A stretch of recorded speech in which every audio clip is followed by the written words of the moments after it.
วัสดีค่ะสวัสดีค่ะขอต้อนรับเข้าสู่ Diana's Perfume World วันนี้นะคะ วันนี้ Diana ก็มาอยู่กับน้องป้อพี่เจแล้วก็คุณพลอยที่ Nerve to Nose Fragrance Studio นะคะ แล้วก็อยากจะให้เพื่อนๆเนี่ยมารู้จักกับร้านน้ำหอมนะคะที่อยู่ในใจกลางกรุงเทพนี้เอง แล้วเราก็อยากจะมีคำถามที่จะถามพี่ๆ3คนนะคะก็คือในฐานะที่พี่ๆเป็น3 perfumer นะคะที่มีแบรนด์ของตัวเองอะค่ะก็อยากจะถามว่าเกี่ยวกับเรื่องแบรนด์แล้วก็แรงบันดาลใจในการสร้างแบรนด์แล้วก็กระบวนการความคิดต่างๆในการที่จะปรุงกลิ่นนะคะค่ะก็อยากจะให้พี่ๆมาช่วยเล่านะคะเกี่ยวกับเบื้องหลังการก่อตั้งแบรนด์น้ำหอมของตัวเองแต่ละคนนะคะแล้วก็มีอะไรเป็นแรงบันดาลใจบ้างในการเข้าสู่โลกน้ำหอมเชิญคุณพลอยก่อนก็แรงบันดาลใจในการก่อตั้งในการสร้างแบรนด์ของตัวเองเนาะก็คือเราก็เอาเป็นว่ามันเป็นแพชชั่นของเราละกันเป็นแพชชั่นของเราตั้งแต่เด็กๆแล้วเพราะว่าสมัยเด็กๆคุณแม่เราก็จะเห็นคุณแม่เราใช้น้ำหอมแล้วก็จะชอบแอบเอาของแม่มาฉีดพอเริ่มโตมาวัยรุ่นเราก็จะเริ่มซื้อแบบโลชั่นหอมๆมาใช้อีกนิดนึงอ่ะเริ่มซื้อน้ำหอมมาใช้เรื่อยๆเรื่อยๆอะค่ะจนเราเลยเราอยากลองสร้างสรรค์แบรนด์น้ำหอมสร้างสรรค์กลิ่นหอมของเราเองดูบ้างว่าออกมาแล้วจะเป็นยังไงอะค่ะส่วนของผมนะครับก็คล้ายๆกับคุณพลอยก็คือชอบน้ำหอมตั้งแต่ยุค80แหละแต่ตอนนั้นยังไม่มีน้ำหอมของตัวเองเป็นน้ำหอมของชาวบ้านดีกว่า ชอบขโมยของพี่มาใช้แล้วก็เพื่อนอย่างที่บอกว่าตอนนั้นขายซุปหมายว่าวันเมื่อก่อนเนี่ยเราก็ค่อนข้างที่จะเที่ยวตั้งแต่สมัยแบบเด็กๆแล้วว่าตั้งแต่มัธยมแล้วพี่สาวก็พาไปช้อปปิ้งแล้วก็กลิ่นนั้นหอมกลิ่นนี้หอมเนอะจนกระทั่งมาเรียนช่วงปวชเราก็เริ่มมีความรู้สึกว่าเราชอบน้ำหอมยุคนั้นมากช่วง90น้ำหอมหลายๆน้ำหอมคลาสสิกเยอะมากจนมากระทั่งช่วงที่เราแบบว่ามาทำสปาเกี่ยวกับเกี่ยวกับพวกเครื่องหอมเราไม่รู้สึกว่าเรามีกิฟต์อย่างหนึ่งอะเกี่ยวกับกลิ่นเราอยากจะทำให้มันเกิดเอาแรงบันดาลใจตรงนี้ประกอบกับสิ่งที่เรามีกิฟต์อยู่อะมาสร้างเป็นผลงานไหมอะไรเงี้ยก็เลยช่วงที่โควิดที่ผ่านมาก็กลายเป็นว่าปรับเปลี่ยนจากงานประจำมาเป็นงานของตัวเองในการสร้างกลิ่นน้ำหอมขึ้นมาแล้วก็ได้มาจับพัดจับผูเจอกับเพื่อนๆในวงการแล้วก็กลายเป็นแบรนด์สกายแต่ก่อนหน้านั้นทำออนไลน์อยู่เล็กๆก็ประมาณ4 ปีได้ละโอเคครับค่ะส่วนของป้อเนี่ยอาจจะยาวนิดนึง คือเราปฏิเสธไม่ได้ว่าไอ้กลิ่นเนี่ยมันอยู่กับเราตลอดบางทีเราอาจจะชอบหรือเหมือนเสพติดอะไรโดยที่เราไม่รู้ตัวประมาณนี้ค่ะแล้วป้อจำได้ว่าครั้งแรกที่เราใช้แล้วเราชอบที่สุดเนี่ยตอนที่เราเรียนมหาลัยแล้วมันมีผู้ชายชมว่าแบบทำไมเธอแบบว่าดูสวยจังดูหอมจังเราก็ไปดูเราใช้ลังคมมิราเคิลเราชอบตัวนั้นเราก็ไปดูว่าทำไมเราถึงชอบตัวนั้นแต่เ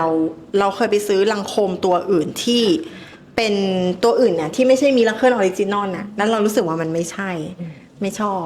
แล้วเราก็เหมือนใช้เป็นปกติโดยที่มันเขาเรียกว่าเป็นติดเป็นนิสัยโดยที่เราไม่รู้ตัว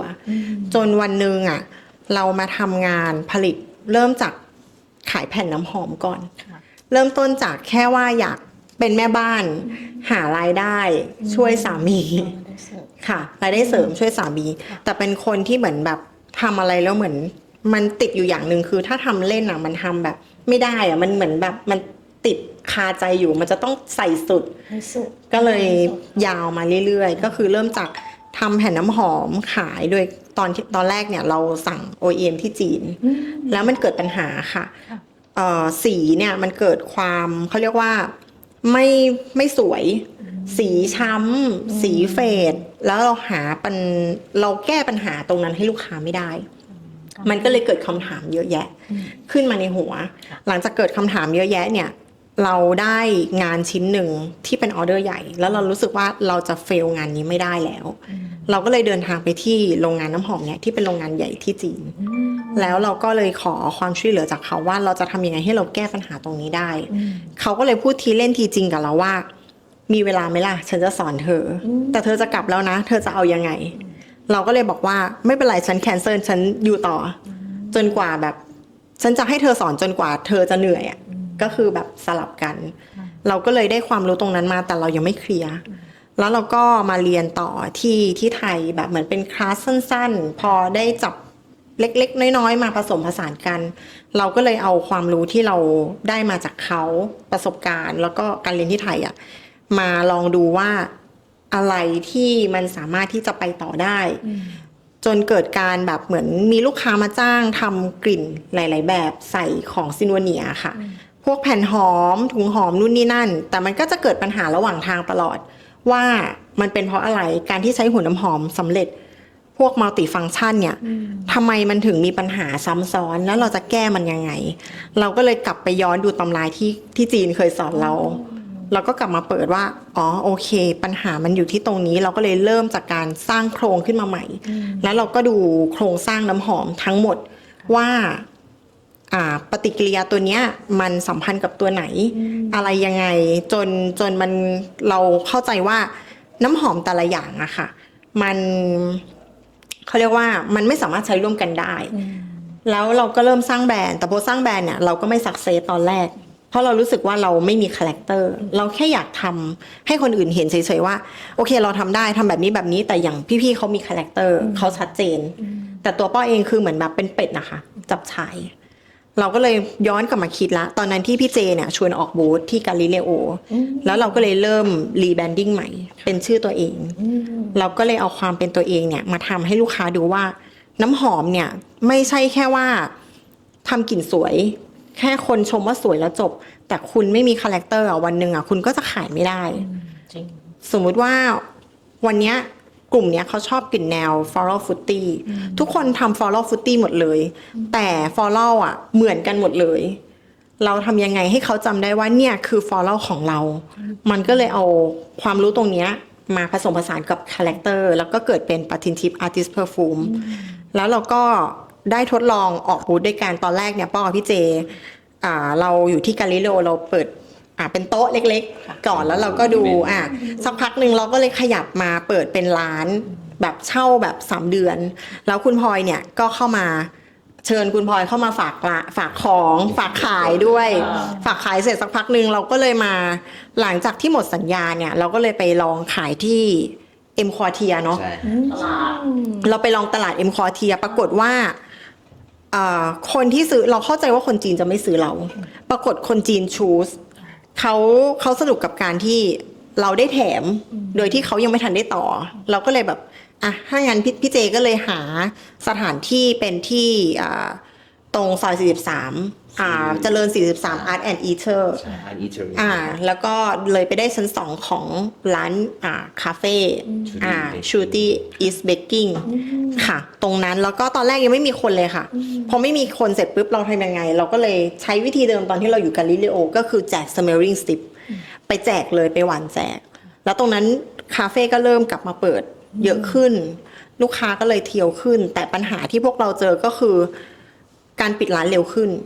มันทำให้ลูกค้าไม่มีแกลบเวลาในการเทสน้ำหอมเพราะว่าเราต้องปิดพร้อมคาเฟ่เพราะเขาเปิดเป็นคาเฟ่เนาะเราก็เลยได้มาคุยกับที่ OP Garden ตอนนั้น OP Garden ก็ไม่ค่อยมีร้านมีแต่ร้านบ้านส้มตำเนาะเราก็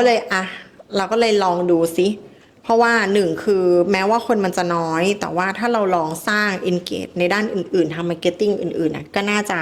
จะไปได้2ก็คือมีที่จอดรถค่ะแล้วเราก็สังเกตว่าเราทั้ง3คนเนี่ยจะใช้ประสบการณ์เขาเรียกประสบการณ์ในชีวิตประจำวันดีกว่าจะบางคนเขาอาจจะเป็นประสบการณ์ของการท่องเที่ยวอื่นๆแต่อันเนี้ยส่วนใหญ่จะเป็นชีวิตประจำวันของเขามาทำเป็นน้ำหอมมาเป็นคาแรคเตอร์ค่ะก็เรียกว่าเป็นไลฟ์สไตล์ของใช่ค่ะแล้วก็เหมือนมี3คนมารวมกันอย่างเงี้ยค่ะมากกว่าการที่แบบว่าสร้างกลิ่นในสิ่งที่เราไม่คุ้นเคยเราเน้นเอากลิ่นที่คุ้นเคยก่อนมาให้คนจำได้ว่ามันเป็นเราประมาณเนี้ยค่ะอย่างมีคำถามนิดนึงค่ะว่าอย่างเวลาที่ปรุงกลิ่นขึ้นมาที่ว่ามีไอเดียอยู่ในหัวแล้วอย่างเงี้ยค่ะเวลาเราเทสอะไรแล้วเนี่ยมาแชร์ผลงานกันให้แบบคริติคหรือว่าแบบติชมให้คอมเมนต์อะไรอย่างนี้บ้างไหมคะก็มีบ้างมีค่ะก็อย่างล่าสุดก่อนที่จะเข้ารายการเนาะ พี่เจแกก็จะมีการเทสโครงตัวหนึ่งที่เป็นแนวแบบทะเล แต่ว่าจะเป็นทะเลคนละตัวกับของคุณพลอย จะเป็นคนละแบบคนละสไตล์ คนละโทนกัน ทีนี้ก็จะมีการคุยกันว่า เอ๊ะ จะทำยังไงให้ขยายโครงตัวเนี้ยให้มันสวยขึ้นแล้วเป็นสไตล์เขา เราก็จะมีการพูดคุยกันว่า เอ้ย เธอลองใส่ตัวนี้ไหมเธอชอบหรือเปล่า เราก็จะแบบค่อยๆดูช่วยกัน อย่างสมมุติว่าถ้าอย่างของป้อเองเนี่ย เรารู้สึกว่า เอ้ย อันนี้มันยังกาแฟไม่มาก พี่เจก็จะแนะนำว่า เธอลองไม้ตัวนี้ไหม ตัวนี้มันมาใหม่นะ อะไรอย่างเงี้ยค่ะ หรือแม้กระทั่งของพลอย ก็จะมีกลิ่นตัวอย่างตัวเนี้ย PP ที่มันจะเป็นแนวปาร์ตี้หน่อย ขวดสวยมากเลยขวด ค่ะ ชอบมาก คุณพลอยก็จะแบบเหมือน เอ๊ะ ตัวนี้มันปาร์ตี้พอหรือยังนะ หรือว่าตัวไหนที่มันให้ความรู้สึกว่าเป็นแบบปะการังตัวนี้ก็จะมาดูช่วยกัน เราจะให้คนอื่นช่วยดมด้วยว่าคนอื่นอะดมแล้วเขารู้สึกเหมือนเราไหมมันใช่อย่างที่เราต้องการหรือยังเราก็ต้องให้คนอื่นช่วยคอมเมนต์ด้วยใช่กลิ่นมันจะได้เต็มขึ้นเรียลขึ้นนะคะ ในกรณีของเรื่องความเข้มข้นเหมือนกันค่ะ ร้านเราเนี่ยจะไม่ได้ใส่แบบแม็กซ์แบบ25%อะไรเยอะๆ แต่ว่าเราจะเน้นความเขาเรียกว่าความแน่นของ performance ก่อน แล้วก็จะไล่ใส่ความเข้มข้นไปที่10 12 15แต่ว่าตัว10 12 15เนี่ย performance เขาดีอยู่แล้ว แล้วเราจะรอเวลาว่า 12%พักไปสักวัน2 อาทิตย์เรามาเทสกันพอไหมเข้มหรือเปล่า ไม่เข้มพอ15เพิ่มมาไม่เกิน20เพราะว่าน้ำหอมเวลาที่มันนานๆไปอะค่ะ มันจะเข้มมากแล้วมันจะเวียนหัว แล้วยิ่งเพอร์ฟอร์แมนซ์ที่แบบแรงๆอะค่ะ มันจะยิ่งแบบอาจจะไปกระทบต่อการดมกลิ่นของคนที่เป็นภูมิแพ้ได้ เราจะแบบค่อนข้างซีเรียสตรงนั้นค่ะ ก็จะค่อย บ้านเรานะคะ ๆใช่ อากาศร้อนบางทีอะไรที่มันหนักมาก ปวดมากก็ไม่ไหว แน่น ค่ะ ไป ใช่ ไม ค่ะ เกรนตึ๊บๆ แล้วก็ เอจิ้งนี่คือสำคัญมาก อย่างปัญหาที่พวกเราเจอกับลูกค้าเนาะลูกค้าจะถามว่าเป็น EDP EDT หรือเปล่าเพราะเขาติดทนไหมเราเท่าไหร่กี่เปอร์เซ็นต์ดี เราก็จะบอกว่าของเราอะติดทนในระดับความสวยที่เหมาะสม แล้วก็ปลอดภัยต่อจมูกมากกว่าประมาณนั้นค่ะ มันจะไม่ได้แบบเป็น attack เข้ามาแล้วแบบว่า มา ปึ้งเข้ามาเลยเพราะบางทีเนี่ยพอมันแรงมากๆมันเราเวียนหัวเลยหรือแบบ ใช่ อากาศร้อนปุ๊บเนี่ยมันทำให้โน้ตบางตัวเนี่ยมันแร หาย ง ไป เกินไป ด้วยก็มีค่ะ อันเรียกว่ากลิ่นบอดกลิ่นบอดไปเลยหลังจากนั้นถ้าเกิดมัน ใช่ใช่ค่ะ ค่ะอยากจะถามคำถามต่อไปนะคะ ก็คือว่าอะไรเป็นแรงบันดาลใจนะคะ ของแต่ละกลิ่นที่เป็นเอกลักษณ์มากที่สุดของแต่ละแบรนด์ signature scent signature scent หรอแหม ค่ะ เอาเป็นว่าตัวนี้ดีกว่าเป็น signature scent ของเรา มันจะเป็นกลิ่นที่เล่าถึงกลิ่นผ้าไหม สาวขอนแก่น จะเล่าละมันจะเป็นแบบเราจะจำลองบรรยากาศของการทอผ้าไหม มันก็จะมีกลิ่นของแบบบึงบัวทุ่งหญ้าทุ่งนาเขียวๆเป็นกลิ่นบรรยากาศเวลาแบบคนนั่งทอผ้าไหมใต้ถุนบ้าน หลังจากแบบทำนาเสร็จเลิกงานเสร็จอะไรอย่างเงี้ยค่ะ จะเป็นลักษณะอย่างนี้ ส่วนตัวนี้ก็จะเป็นตัวหนึงที่เป็นไฮไลท์ของเรา เพราะว่ามันก็จะเป็นกลิ่นจากความชอบของเราเนาะซึ่งเราก็พยายามแกะกลิ่นจำลองบรรยากาศของลมทะเลแสงแดด ความลึกของน้ำเข้ามาใช่ค่ะ ดีไซน์ที่บอกเลยว่าแบบเป็นตัวที่มีความคอมเพล็กซ์อะค่ะเพราะว่าจริงๆแล้ว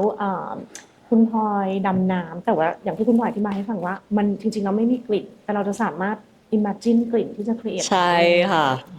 มีความ ตรงนี้แหละมัน ยากอยู่เหมือนกัน ยากตรงนี้แหละของพี่เจ โอเค แรงบันดาลใจของเจนะครับ จะมีประมาณ2กลิ่น แต่ว่าซิกเนเจอร์ของพี่เนี่ย จะมีความเป็นกลิ่นออกเป็นพวกเครื่องหนัง กลิ่นเป็นในแนวค่อนข้างที่จะหนักไปทางด้านความเป็นวูดดี้แอมเบอร์ซะส่วนใหญ่ ตอนเนี้ยที่ทำออกมากลิ่นนี้ที่เป็นกลิ่นที่ปวดปานที่มีความวินเทจเปิดกลิ่นมันจะเป็นความแบบแพชชูรี่ออกเป็นในแนวแบบ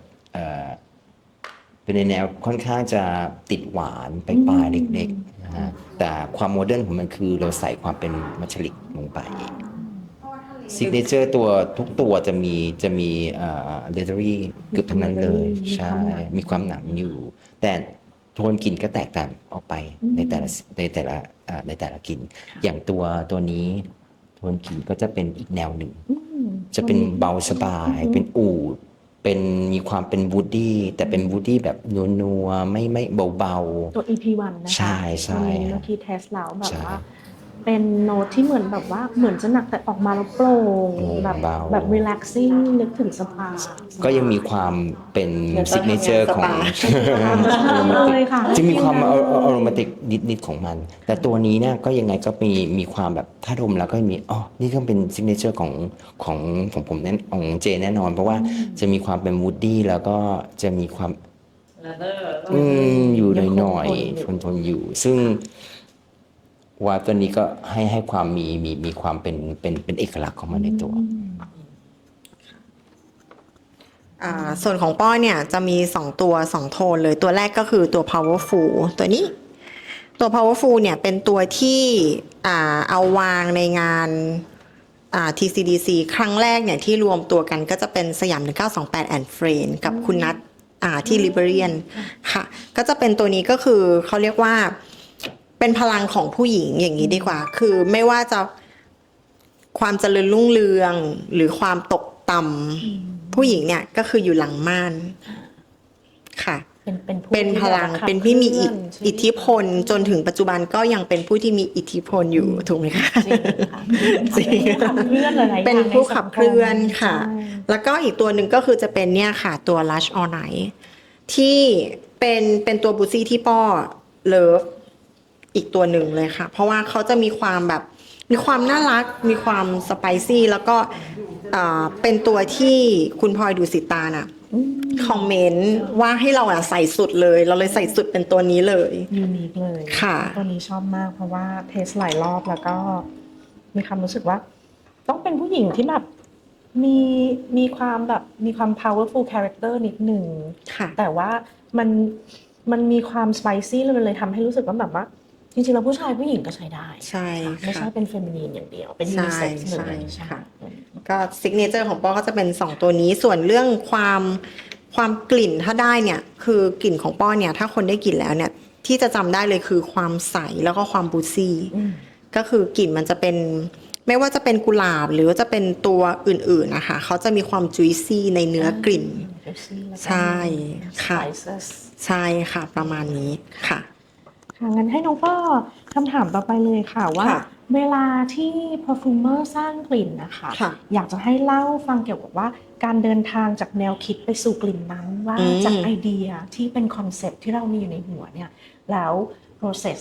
ที่ perfumer มีเนี่ยอย่าง The Nose ปกติเนี่ยเขามีขั้นตอนยังไงบ้าง อย่างของป้อเลยเนี่ยเอาเป็นตัวนี้ละกันค่ะ เป็นตัววิสกี้โอแฟชั่นเนตตัวนี้เป็นค็อกเทลแล้วเราต้องเรียนรู้สตอรี่ของค็อกเทลตัวเนี้ยว่าเขาใช้อะไร อย่างตัวเนี้ยโครงสร้างอย่างส่วนประกอบของค็อกเทลตัวเนี้ยค่ะเขาจะใช้วิสกี้เบอร์เบิลวิสกี้ของอเมริกาเขาจะใช้ถังไม้โอ๊กเก่าถังไม้โอ๊กใหม่พูดผิดค่ะเขาจะใช้ถังไม้โอ๊กใหม่ แล้วก็จะมีความหวานนวลในกลิ่น ส่วนประกอบตัวอื่นเนี่ยเขาจะใช้เป็นตัวแนวพวกแบบบิทเทอร์ที่เป็นแองกอสตูล่าคือเขาจะใช้เป็นไวน์ที่ใกล้เสียมากับสมุนไพรอื่นๆใดๆแล้วก็จะมีโครงฝั่งนู้นนะคะเป็นแองกอสตูล่าขึ้นมา แล้วเราก็จะทำการผสมเหมือนเวลาเราผสมค็อกเทลค่ะ ก็จะมาเป็นตัวนี้ค่ะ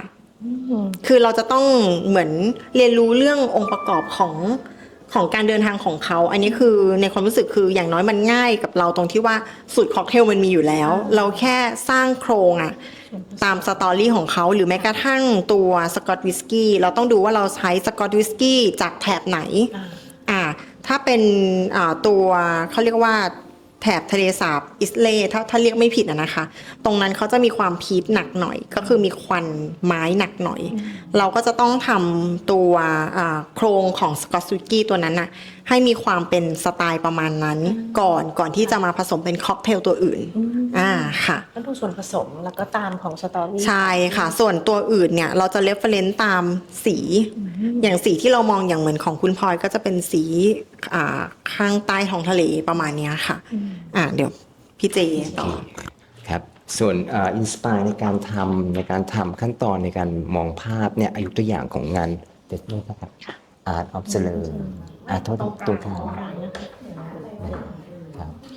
Art of Celery เนี่ยตัวเนี้ยจะมีเราเล่าเรื่องเกี่ยวกับถนนเจริญกรุงประวัติของถนนเจริญกรุงนี้ก็คือหนึ่งในมุมมองของความเป็นเจริญกรุงก็คือด้านศิลปะวัฒนธรรมเรามองภาพเป็นพวกตล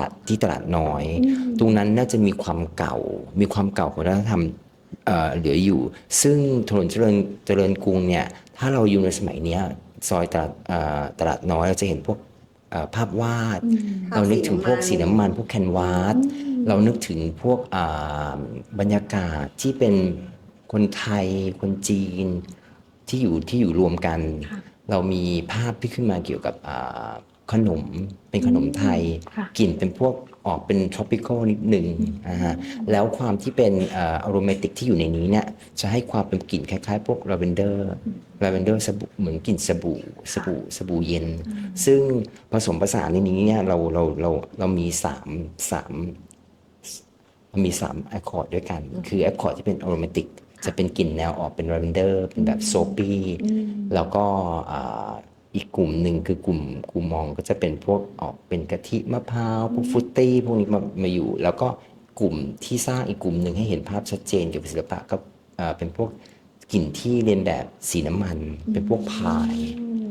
เนี่ยฮะเป็น oil painting ใช่ oil painting แต่ดมยังไงให้มันดมแล้วมันไม่เหมือนกับเหมือนเวลาเราเดินไปตลาดน้อยใช่ไหมแล้วก็ได้กลิ่นสบู่สมัยก่อนแล้วก็มีพวกสีที่เป็นสีน้ำมันเพราะเราอยู่รวมกันกับทางวัฒนธรรมไทยจีนแล้วก็ทั้งโบสถ์คริสต์ทั้งมัสยิดรวมกันอยู่ใน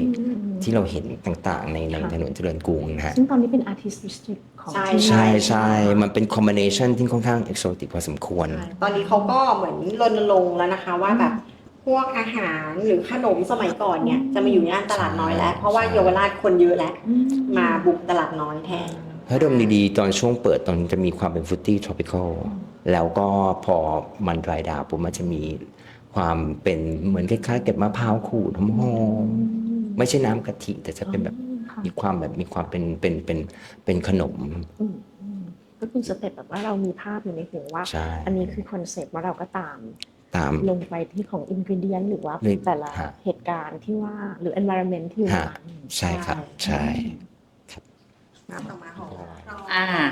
ก็ถ้าพูดถึงเรื่องแนวคิดการสร้างกลิ่นก็จะยกตัวอย่างตัวนี้ขึ้นมาเนาะเวลาเราสร้างกลิ่นเราก็จะพยายามนึกถึงภาพและบรรยากาศในสถานที่ที่เราเคยไปแล้วก็จะสังเกตว่าแลนด์สเคปเขาเป็นยังไงมีอะไรมีพืชอะไรมีอะไรที่มันมีกลิ่นที่เป็นเอกลักษณ์อะค่ะเราก็จะหยิบมาแลนด์สเคปตัวไหนเด่นเราก็หยิบมาแล้วเราก็จะนั่งมานั่งตีว่าของเหล่านี้มองแล้วอ่ะมันจะมีกลิ่นยังไงกลิ่นอะไรที่คนจะเข้าใจว่าเขาดมแล้วเขาจะเข้าใจเหมือนฉันเราก็จะต้องมานั่งลิสต์ละว่ามีอะไรแล้วก็ต้องมานั่งลองพอลองเสร็จเราก็จะมานั่งบาลานซ์เวลาเราทำอะค่ะเราก็จะมานั่งบาลานซ์สารหอมแต่ละอย่างว่าเป็นยังไงอันนี้เยอะอันนี้น้อยอันนี้มากเท่าไหร่เพื่อให้การเล่าเรื่องของเราอะมันเป็นไปตามกลิ่นเหมือนแบบฉันอยู่บนน้ำฉันอยู่ใต้น้ำฉันอยู่น้ำลึกมากฉันต้องเรียงอัตราส่วนยังไง1 2 3เป็นลักษณะอย่างเงี้ยค่ะเป็น storytelling นะคะการที่เหมือนกับว่าเรามีภาพในหัวแต่เราจะสื่อสารออกมายังไงแล้วเล่าเรื่องให้ใช่ค่ะเพราะมันมีเลเยอร์ใช่แล้วแต่ละคนคือพอดมแล้วบางทีอาจจะแบบ experience ไม่เหมือนกันก็จะแบบ imagine คนละภาพอะไรอย่างเงี้ยก็ได้แบบเหมือนเขาเรียกว่าได้ภาพใหม่ภาพจำใหม่ให้กับนักปรุงด้วยอย่างแบบที่บอกว่าเป็นตัว Red Velvet เราตั้งชื่อแต่ว่าคนเขาจะเรียกน้องปีโป้อะไรอย่างเงี้ยใช่ก็ได้ความน่ารักไปอีกแบบค่ะอยากจะถามคำถามต่อไปนะคะว่าการกำหนดทิศทางของกลิ่นนะคะที่สร้างขึ้นมาเราจะมั่นใจได้ยังไงว่ามันสะท้อนถึงเอกลักษณ์ของเราของนักปรุงถ้าพูดถึงเอกลักษณ์เนี่ยในส่วนตัวป้อมองว่ามันจะต้องมีความชอบของเราก่อนอันดับแรกว่าเราชอบกลิ่นแบบไหนโทนอะไรแล้วตัวนั้นนะคะจะเป็นตัวนำพาให้ตัวอื่นๆนะคะมีลายเส้นที่ใกล้เคียงกัน แต่ว่ามันอาจจะเป็นแบบคนละสไตล์คนละอินสปายแต่ว่ามันยังมีลายเส้นของเราอยู่เหมือนเวลาเราเขียนหนังสือมันจะมีลายมือของเราอยู่แม้ว่าเราจะระบายสีหรือว่าเขียนปากกาวาดรูปอะไรประมาณเนี้ยค่ะคือเราต้องหาในสิ่งที่เราชอบโทนกลิ่นที่เป็นตัวเรามาก่อนค่ะ เป็นซิกเนเจอร์ ใช่ค่ะ อันนี้ก็จะคล้ายๆคุณป้อในแนวความคิดอย่างนั้นเลย เพราะว่าเราถนัดอะไรเราก็จะแบบเหมือนกับเราปรุงอาหาร เราถนัดที่จะแบบออกรสหวานยังไงปรุงไงก็จะมีหวาน ติ ติ ด ด หวาวหาน นใช่มันก็คือซิกเนเจอร์ไปในตัวอัตโนมัติใช่ไหมแต่ว่าเราเองเราก็ชอบวาไรตี้เหมือนกัน แต่เราก็ยังกลับมาเป็น ติดหวาน ติดหวานเหมือนเดิมสังเกตจะมีติดหวานจะหวานน้อยหรือไม่หวานนะฮะใช่ก็นั่นคือเป็นสิ่งที่เอกลักษณ์ของเรา และเอกลักษณ์ที่ตะกี้ที่ได้บอกไปช่วงข้างต้นก็คือเกือบทุกกลิ่นจะมีไอคอร์ดที่เป็นมูดี้แล้วก็แอมเบอร์ใช่เลเตอร์จะมีบ้างเล็กน้อยแต่ก็จะเป็นส่วนใหญ่จะเป็นมูดี้มูดี้แอมเบอร์ครับ ก็สำหรับเอกลักษณ์หรือก็ส่วนใหญ่เราก็จะรู้สึกว่ามันจะเป็นโทนกลิ่นที่เราปรุงแล้วเรารู้สึกเราชอบ เรารู้สึกว่ามันใช่ตอบโจทย์ในกลิ่นสไตล์ของเราในหลาย ๆ ครั้งมันก็จะเป็นเหมือนว่าเป็นลายเส้นของเราอะค่ะ ที่เราชอบอย่างสมมติเราชอบไปทะเลอย่างเงี้ยเราก็จะพยายามปรุงกลิ่นทะเลที่แบบให้มันมีความสดชื่นเนาะน้ำหอมทะเลเราก็จะเริ่มหยิบมาละอะไรที่มันให้ความสดชื่นทะเลพอทุกคนดมใช่ ถ้าเป็นกลิ่นอย่างนี้ก็คือของเราทำ อย่างของป้อนเนี่ย Plastic ง่ายๆของป้อนอย่างง่าย ๆ เลยคือ เป็นคนชอบลังโคมิลาเคิลเขาจะเด่นเรื่องตัวกุหลาบลิ้นจี่ฉะนั้นของง่ายๆเลยของป้อคือกลิ่นจะเป็นแนวแบบว่าช่ำๆจุยซี่ลิ้นจี่ฟรุตตี้แม้ว่าจะเป็นกุหลาบก็ตามค่ะ ส่วนอีกตัวหนึ่งที่เราชอบเนี่ยดอกไม้ขาว เราก็ชอบตัวกุชชี่ชูบโรสหรือว่าเป็นดิปชิกโดซองที่มันเป็นแบบชูบโรสที่ยังมีความหวานอยู่เป็นความนุ่มมันก็เลยแบบเวลาทำเวลาเราจะทำอะไรที่เป็นแนวดอกไม้ขาวมันจะติดความนวลแบบนั้นอยู่ติดความฉ่ำอยู่ความนวลแบบนั้นอยู่แม้กระทั่งตัวฮาร์ลอตเนี่ยต่อให้มันดูเป็นผ้าแต่ว่ามันก็ยังมีความนวลๆอยู่ในความชอบของเราประมาณนั้นนะคะ นั่นก็คือเป็นตัวบ่งชี้ถึงเอกลักษณ์ signature ใช่ ของแต่ละ perfumer ใช่ค่ะ ค่ะคำถามต่อไปนะคะก็คืออยากจะทราบว่ามีส่วนผสมหรือเทคนิคที่เป็นเอกลักษณ์หรือแหวกแนวยังไงบ้างไหมคะ เอาเทค ที่ นิ เอา ค มา มา ใส่ ค่ะ ในน้ำหอม เราแมทเอาง่ายๆคือตัวเนี้ยป้อใช้หนึ่งคือของ Perfumer World ที่ทุกคนก็หลายๆท่าน เคยไป ใช้ ไปแบบว่าวิสิตที่โรงงาน ค่ะ ที่ Perfumer ค่ะ คือ Perfumer World แกก็เป็นเหมือนซัพพลายเออร์ที่นำเข้าจากพวกแฟคทอรี่หลายๆที่เข้ามา ทีเนี้ยอย่างตัวง่ายสุดก็คือตัวฟานิซอลเนี่ยเป็นสารหอมที่ช่วยระงับกลิ่นกาย เมื่อเวลาเราใช้เป็นประจำค่ะคุณไดน่าลองดม ซึ่งตัวเนี้ยก็จะใส่กับกลิ่นที่มีความสะอาดอย่างตัวลากูน่าแอนบาร์แล้วก็ตัวเฟรมเดลบองบอง เพราะว่าอย่างตัวลากูน่าเนี่ยเขาจะมีความสะอาดมากซึ่งถ้าบางคนเนี่ยเขาเป็นคนที่เหงื่อเยอะอะค่ะ ถ้าเขาใช้ประจำเนี่ยมันจะไปช่วยลดกลิ่นโปรตีนที่มันมีความคาวอยู่ มันจะได้ไม่รบกวนความหอมของกลิ่นค่ะ ตัวนี้คิดลงลึกไปถึงการ ใช่ แบบว่าผ ค่ะ สมแล้วก็กับเคมีคอลในร่างกายด้วย ใช่ค่ะ เพราะว่าถ้ากลิ่นพวกกลิ่นสบายๆอะค่ะ ถ้าเราไม่ได้มีตัวพวกเนี้ยมันจะทำให้กลิ่นน้ำหอมเราเพี้ยนด้วยแล้วก็ไม่สวยแล้วก็อีกตัวหนึ่งอย่างพวกนี้อีกตัวหนึ่งก็คือป้อจะนำเข้ามาจากของที่จีนค่ะตัวนี้จะเป็นโรงงานที่ทำ natural แล้วก็ medical เขาจะมีเฉพาะตัวที่แยกสารประกอบจากธรรมชาติได้ อย่างตัวเจเนเรลที่อื่นอาจจะติดเขียวแต่ของเจ้าเนี้ยค่ะเขาจะไม่มีความเขียวเลยจะเป็นความกลีบกุหลาบสวยๆ เพราะว่ากุหลาบจริงๆแล้วมีแบบหลายแบบ มุมมาก ใช่ค่ะ ฟรุตตี้ ใช่คือที่ร้านจริงๆมีทำพวกเป็นเวิร์กช็อปกุหลาบด้วยนะคะ ก็คือสามารถสร้างสีของกุหลาบสไตล์ที่เราชอบได้ ก็คือทำมาจากสารหอมแล้วก็จับเป็นกรุ๊ปให้ผสมได้ง่ายขึ้น แล้วเวิร์กช็อปนี้มีจัดยังไงบ้างคะคุณพ่อ เราก็จะมีทุกวันค่ะ ก็คือมาทำแบบเหมือนอยากเข้ามาทำของฝากก็ทำได้ อาจจะแบบถ้ามากัน 4-5 คนเหมือนแบบลูกค้าที่เขาจองมา10 คนเนี้ยค่ะเราก็จะเคลียร์โต๊ะ ตรงนี้ เราจะเคลียร์โต๊ะให้ ตัวนี้ ก็เป็น ตัวนี้ก็คือของเบดูเคียนที่อเมริกา ตัวนี้จะเพอร์ฟอร์แมนซ์แบบดีมากๆ คือใส่น้อยแต่ได้มาก 5 ลิตรเนี่ย สมมติว่าถ้า 5 ลิตรเนี่ยป้อจะอาจจะใช้แค่ไม่ถึง 1 ml คือเพิ่ม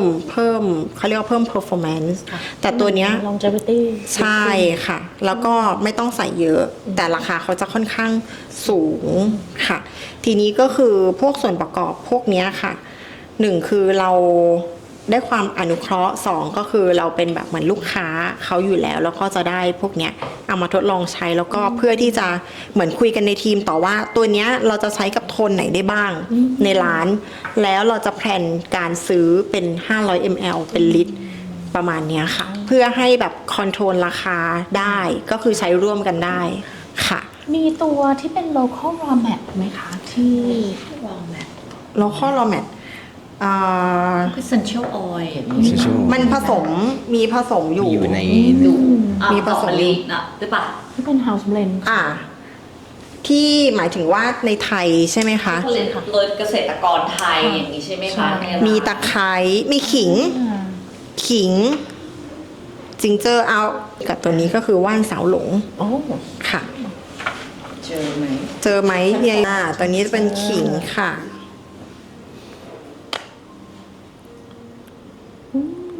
ใช้เป็น essential oil ค่ะ ขิง essential oil แล้วก็ ค่ะ แบบว่าเวลาที่เรา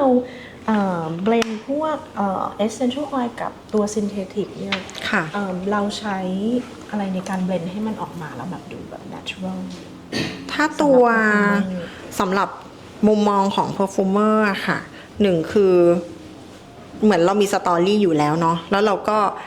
ดูว่าตัว natural ตัวนั้นนะคะมันผสมกับคือมันง่ายมากเลยการที่เอา natural กับ synthetic ผสมกัน มันจะง่ายกว่าการที่เอา natural รวมกันเองค่ะ มันจะไม่ค่อยทนใช่ไหมคะ หนึ่งคือมันจะท็อกซิกด้วยค่ะ บางตัวมันรวมกันไม่ได้อย่างบางตัวที่แบบเหมือนยำกัน5ตัวค่ะ มันจะเกิดเขาเรียกว่าเกิดการเป็นพิษต่อร่างกาย อย่างสมมุติว่าถ้าเอาตัวเนี้ยมาผสมกับโครงของพวกขนมกูมอง มันก็จะกลายเป็นกลิ่นจิงเจอร์เบรดก็ไอตัวธรรมชาติเนี่ยเขาจะช่วยให้กลิ่นโปร่งขึ้นแล้วก็ดูใสเป็นธรรมชาติดูสวยกว่าปกติกว่าการที่เราใช้พวกแบบซินเทติก100%แต่ว่าการใช้ซินเทติกเนี่ยมันก็ไม่ได้หมายความว่ามันจะอันตราย มันก็จะมีความปลอดภัยที่เขากำหนดไว้อยู่ แต่ว่าตัวธรรมชาติเนี่ยพอใช้เยอะๆเนี่ยบางทีมันมีเอฟเฟกต์ได้อย่างป้อเองอ่ะจะแพ้กลิ่นหัวหอมหรือเปปเปอร์มินท์ถ้าใส่แบบบางคนใส่เปปเปอร์มินท์ในเจลอาบน้ำหรือว่าที่ล้างมือเยอะเกินไปได้กลิ่นเย็น มือป้อจะแบบแดงแสบแล้วก็คือจะแพ้ง่ายใช่ค่ะ แล้วอย่างพวกซิตรัสที่เป็น natural บางตัวด้วยใช่ไหมคะ ที่ว่าพอเราฉีดไปเราออกแดดก็จะเกิดอาการ ใช่ก็ถ้าเป็นซิตรัสอย่างของพี่พออะค่ะ Spring is in the air มันจะมีเบอร์กามอตตัวหนึ่งที่เป็นตัว FCF ก็คือจะตัวแพงหน่อย แต่ว่าตัวเนี้ยจะเขาเรียกว่าจะไม่ก่อให้เกิดการแพ้ง่าย แล้วก็ไม่ทำให้เสียง่าย ไม่ทำให้น้ำหอมเสียง่าย ฉะนั้นperformance เขาจะค่อนข้างดี แต่ว่าราคาเนี่ยจะค่อนข้างสูงนิดนึงประมาณเนี้ยค่ะ ใช่เพื่อความคงทนของสารหอมแล้วก็จะได้ไม่ต้องเสียทิ้งค่ะประมาณนั้น เก็บได้ ค่ะ ค่ะแล้วถามพี่เจเกี่ยวกับเรื่องเทคนิคเอกลักษณ์ยังไงบ้างในการปรุง เทคนิคเอกลักษณ์บางทีเราก็จะเอาสิ่งที่มันไม่เข้ากันมาอยู่ด้วยกันเหมือนกัน อย่างยกตัวอย่างเอาตอนแรกเป็นชากับชาไปอยู่กับความเป็นแลเวนดัมอย่างตัวเนี้ยฮะเป็นชาที่หมักขอโทษนะครับ สีเข้มเลย ใช่เป็นชาที่ทิ้งเจอ ตัวนี้คือ perfecto imperfecto EP1 มันจะมีความวูดดี้แต่ตัวนี้จะเป็นช่วงท็อปจะมีชาแล้วก็ ลาเวนเดอร์อยู่ด้วยกัน เป็นคอมบิเนชันที่เหมือน ใช่ แบบคนจะไม่คิดว่าเบลนด์ด้วยกัน ใช่ เป็นปกติ แต่ว่าเหมือนเป็นออปโ s ิ t ใช่ครับ ก็จะใช้ความเป็นซินแทติกกับความเป็นทิงเจอร์เนเชอรัลอยู่รวมกัน natural กับ synthetic รวมกัน ถ้าโดมอีกตัวหนึ่งอันนี้คือเป็นซิกเนเจอร์ที่ทำประจำจะเป็นหนังกลับสา เลยเพิ่มแพ้ มันก็จะมีความแบบมีความแน่นมีความชัดกว่าเดิม แต่จัดอยู่ในลักษณะของกลิ่นหนังที่เหมือนกลิ่นหนังรองเท้า ค่ะเหมือนแบบว่าที่มันออกพอดมแล้วมันจะนึกถึงแบบความหนังที่เป็นสีน้ำตาล ใช่สีน้ำตาลเป็น ไม่ เป็น ใช่ หนังที่ ดำ ตัด ไม่ใช่ ใหม่ ขาว ใช่ ใช่ เป็นหนัง เป็นแบบ ที่ยังไม่ฟอก หนังแท้ๆเลยใช่ ก็จะเป็นแนวประมาณนี้ที่ทำมาบางทีก็จะใช้ไปกับโทนเมทัลลิกก็จะมีความเป็นออกไซด์กับความเป็นซูเอตเข้ามา เป็นซูเอต บางครั้งก็เล่นกับเบซิลเหมือนกัน ก็จะเป็นความแปลกที่บางทีไม่น่าจะเข้ากัน แต่ว่ามันไปด้วยกันได้ ไปด้วยกันได้ ก็ต้องอิงกับสัดส่วนอื่นด้วยที่ตามมา มีคอมโพเนนต์อื่น ใช่ ๆที่เข้า ไม่ มาเสริ อื่ ม น ด้วย ใช่ก็จะทำจับเป็นคู่ก่อนแล้วดูความเป็นไปได้ ถ้าเป็นไปได้ขนาดไหนเราอาจจะเฮาให้มันบางลง มีความเข้มข้นน้อยลง แต่ก็ถือว่า creativity แบบ ครับ ต้องแบบดึงความ ต้อง creative กล้า ของเร ต้องกล้ามาลอง ลอง ว่าเวิร์กไม่เวิร์กก็แล้วแต่ว่าออกมาจะขึ้นอยู่ว่าถ้าบ่มลักษณะคือได้เอ็กจิ้งประมาณไหนกลิ่นออกมาเป็นยังไง แต่ละครั้งก็จะดูจากตรงนี้เป็นส่วนใหญ่ คุณพลอย ก็ถ้าสำหรับพลอยก็คือเราจะเลือกใช้ทั้ง synthesis แล้วก็ essential oil ส่วน essential oil ที่เราใช้อะเราจะพยายามคัดเกรดที่แบบดีๆมาเลยอะค่ะเพื่อความสวยของกลิ่น แล้วก็บางกลิ่นที่เราใช้เนี่ยเราก็จะไม่ได้เอามาแบบโยนใส่ในขวดเลยเราก็จะพยายามจะแต่งกลิ่นอย่างสมมติอะลาเวนเดอร์อย่างเงี้ยเราจะแต่งยังไงให้ลาเวนเดอร์ของเรามันมีเอกลักษณ์ใช้ในกลิ่นขวดนี้ หรือใช้กับตัวนี้หรือว่าสับปะรดอย่างเงี้ยเราจะต้องแบบแต่งยังไงให้มันดูมีลูกเล่นมากขึ้นเราพยายามจะทำโน้ตแต่ละอย่างให้มันดูแตกต่างแล้วก็มีลูกเล่นมากขึ้นนะคะ ค่ะก็จะเหมือนด้านฝั่งเวิร์กช็อปค่ะ ที่เราทำไว้ก็คือเป็นขึ้นแอคคอร์ดใหม่ของแต่ละคนของในร้านอะไรประมาณเนี้ยค่ะ ค่ะมีคำถามสุดท้ายนะคะ ค่ะ ก็คือว่าอะไรที่ทำให้แบรนด์ Nerve to Nose นะคะ เป็นที่โดดเด่นในวงการน้ำหอมที่ค่อนข้างมีความ competitive สูงตอนนี้ ค่ะ ถ้าในมุมมองของการตลาดในความคิดของป้อนะคะ ป้อมองว่า nerve to note คำว่า nerve เนาะค่ะมันหมายถึงแบบเขาเรียกว่า ประสาทสัมผัส เป็นส่วนประสาทปกติมันจะต้องเป็น nose to nerve เนาะแต่อันเนี้ยกลายเป็นว่าเป็นระบบข้างบนลงมาข้างล่างก็คือเราจะต้องคิดวิเคราะห์ก่อนว่าเราจะทำอะไร แล้วเราถึงจะมาสู่จมูกให้คนได้ดม เราจะคิดแบบนี้แล้วคิดกลับกันใช่ ถ้าเป็นคนดมเราก็จะดม ดมแล้วก็ขึ้น แต่ว่าของเราต้องคิดก่อนให้เขาดมคิดก่อนให้เขาดม ใช่ใช่ อินโวเป็นอยู่แล้วอินโวเป็นอยู่ ใช่ใช่ค่ะ แล้วก็ ถ้ามีดมกลิ่นแล้วมีจินตนาการก็ต้องใช้เนิร์ฟใช่ไหมฮะเนิร์ฟมีจินตนาการเพื่อทำออกมาให้เป็นกลิ่น ให้เป็นกลิ่น ใช่ แล้วมัน ค่ะ interchange มันแบบว่ากลับไปกลับมาได้ ใช่ค่ะ แล้วก็ร้านเราเนี่ยป้อคิดว่ามันจะมีความแตกต่างจาก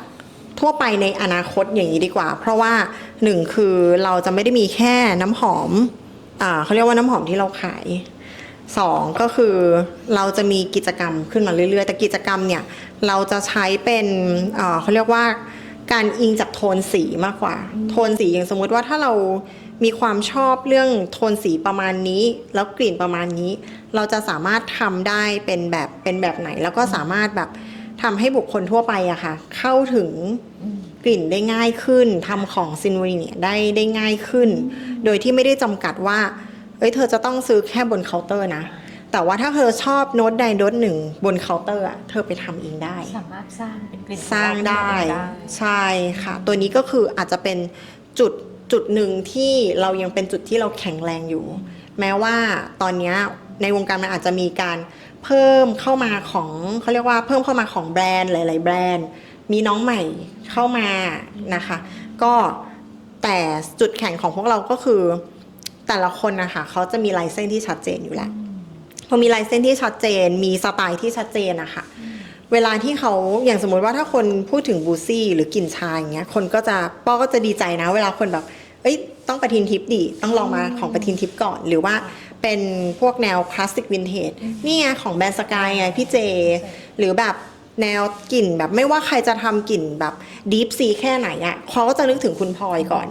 ว่าแบบถ้าดีฟซีหรือซีเลยเนี่ยยังไงก็ต้องมาที่คุณพลอยก่อนมาดมก่อนที่แบบเฮ้ยมันแบบยังไงที่เขาเรียกว่าแบบเขาทำยังไงว่าแบบยังไงเป็นยังไงใช่ค่ะเราก็รู้สึกว่าตรงเนี้ยมันก็เป็นเรามองว่ามันเป็นความสนุกมากกว่าการเกิดขึ้นมาใหม่ของคนหน้าใหม่ในวงการนะคะเป็นเรื่องดีเป็นการเหมือนแบบได้เขาเรียกว่าถ้ามองเป็นนักสู้ก็ได้ไฟติ้งเนาะได้ไฟติ้งแต่จริงๆคือมันเป็นการเหมือนแบบพัฒนามากกว่าเรากับเขาเนี่ยลองปล่อยใจจอยๆเลยว่าเราอาจจะไม่รู้ว่าแบ็คกราวด์เขาเป็นยังไงเขาก็ไม่รู้ว่าแบ็คกราวด์เราเป็นยังไงทีเนี้ยพอมันนั่งคุยกันอ่ะมันอาจจะมีบางอย่างอ่ะที่ทำให้เราเกิดเก็ตไอเดียใหม่หรือเขาเก็ตไอเดียใหม่ก็ได้ประมาณเนี้ยค่ะพี่เจ คล้ายๆกับคุณป้อเหมือนกัน เราเป็นบ้านเลยเนี่ยคล้ายๆ ก็เอาเป็นว่าพวกเรา3 คนอะมีคาแรคเตอร์มีเอกลักษณ์ในการทำน้ำหอมที่ชัดเจน แล้วเราก็เหมือนแบบว่าพวกเราอะคัดเลือกวัตถุดิบที่ดีที่สุดที่เราจะหาได้ เอามาปรุงน้ำหอม เพื่อให้กลิ่นมันออกมาสวย แล้วก็ไม่ทำร้ายจมูกใคร ไม่ทำก่อเกิดภูมิแพ้หรืออะไรใดๆอะค่ะ เป็นอีกเรื่องหนึ่งที่พวกเราแบบระวังกันมาก มาก เพราะว่าอย่างตัวป้อเองหรือพลอยเองเนี่ยจะเป็นคนที่แบบไวต่ออะไรพวกเนี้ยค่ะทำให้ allergy ใช่แล้วก็ เทสก่อนใช่แล้วก็พี่เจอ่ะคือแฟนพี่เจแกก็จะอายุเยอะแล้ว เวลาใช้อะไรอ่ะจะต้องระวังฉะนั้นสิ่งที่พวกเราจะใช้ด้วยกันทั้งหมดเนี่ยมันจะต้องเป็นอะไรที่เซฟเหมือนกันคนที่บ้านแล้วด้วยใช่ใช่ค่ะดูแลผู้ป่วยอยู่ที่บ้านเหมือนกันกลิ่นแรงมากก็จะไม่ดีต้องเป็นกลิ่นที่แบบซอฟต์สบายๆแล้วก็ดักกลิ่นได้อะไรประมาณนี้ค่ะบางกลิ่นมันแรงไปพอผ่านไปสักเดือน2 เดือนมันเข้มขึ้นเรายังต้องบอกกันเลยว่าแบบลดไหมเป็นลดไหมบางทีเราต้องได้แบบงัดคอขวดออกเพื่อที่มาเติมแอลกอฮอล์เข้าไปใช่ค่ะนั่นก็เลยเป็นที่มาของคำว่าทำไมจะต้องเริ่มที่10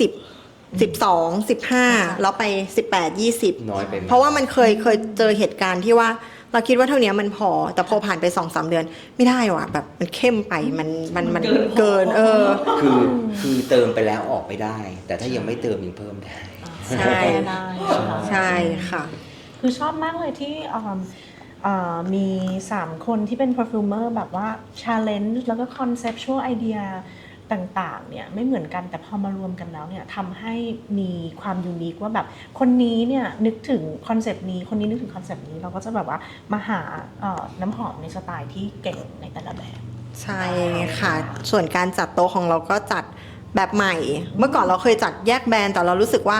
เวลาลูกค้าถามหาว่าแบบมีโทนนั้นโทนนี้ไหมมันแบบมันหายากแล้วเรานึกถึงว่าตอนนั้นพี่พอเคยแนะนำเราว่าแบบเธอลองจัดเป็นหมวดไหมเราก็เลยนะงั้นเราลองแบบนี้ดูเราก็เลยลองจัดเป็นหมวดแบบเธอปีนสบายก่อนเธอปีนทะเลแล้วก็ไล่มาคาเฟ่ชาแล้วก็ค่อยๆมาแบบมูดดี้มากใช่ค่อยๆเข้มขึ้นไปเรื่อยๆเพราะว่าเวลาลูกค้าดมก็คือจะค่อยๆเริ่มเปิดจมูกก่อนจากกลิ่นสบายๆไล่มาเรื่อยๆค่ะเบาไปหนักใช่แต่ด้วยความที่ว่าร้านเรากลิ่นโทนคาเฟ่เยอะเพราะแถวย่านเจริญกรุงเราก็เลยจะมารวมไว้ตรงกลางเป็นคาเฟ่มากกว่าใช่ค่ะนั่นคือไอเดียbehind การจัดกรุ๊ปปิ้งของน้ำหอมที่นี่ด้วยใช่ค่ะตอนแรกนึกว่าจะจัดเป็นเหมือนแบบว่า floral หรืออะไรอย่างนั้นอันนี้คือเป็นคอนเซปต์ของว่าแต่ละกลิ่นใช่ค่ะวันนี้ยังไงขอบคุณพี่ๆมากๆเลยนะคะที่มาให้สัมภาษณ์กันที่ถึงเนื้อพี่น้องขอบคุณเหมือนกันค่ะขอบคุณที่มาค่ะที่ให้เวลาแล้วขอบคุณมากเลยค่ะ